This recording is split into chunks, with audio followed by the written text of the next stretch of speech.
Hello mga cars, mga ka-YouTube. Ito yung mga nagbi-build na itong ganito na solar. Bigyan ko lang kayo ng tip. Ayan. Nakita nyo yung LBD? Yan yung LBD natin. Ayan, nakita nyo naman tayo. Pinatay ko muna siya para makita nyo mabuti. Ayan, yan yung LBD natin. Tapos yung LBD kasi may relay. Ayan.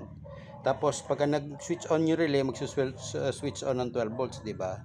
Ayan. Tinanggal ko na din dito yung switch on ng 12 volts. Ngayon, ang ginamit ko na lang, binaliktad ko yung relay. Pwede rin naman hindi nyo baliktarin. Hanapin nyo lang yung contact ng dalawa, tapos supply, hayaan nyo na sa ilalim. Hanapin nyo na lang yung contact doon sa ibabaw. Yun ang gamitin yung switch. Kaya ko binaliktad kasi itong isa nito, nasusuplayan ito ng 12 volts. Yan. Pero contact lang din sila.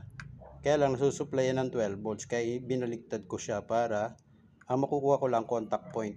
Susupply ng 12 volts, magko-contact point. Ngayon, anong kalagahan yan? Unang-unang kalagahan yan, ang kakati mo na lang itong switch na to. Yan. Yan. Wala ka ng relay na gagamitin pa, kakatin mo lang itong switch na to. Pwede ka rin gumamit ito para friendly use. Pwede mo siyang lagyan ng ganitong connection. Nabibili online din yan. Yan. Yan. Subukan natin. Pakita ko sa inyo ha. Mag-on yung ating relay, mag-on din yung ating inverter. Sa pamagitan lang nito, may switch na to. Yan.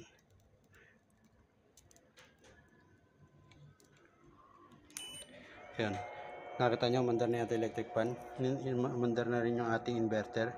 Ito lang ang sinwitch niya. Magaan lang ito kung sa switching. Ordinary switch lang ito eh. Kaya sa gumamit ka pa ng mamahaling relay o relay, additional na nakukos.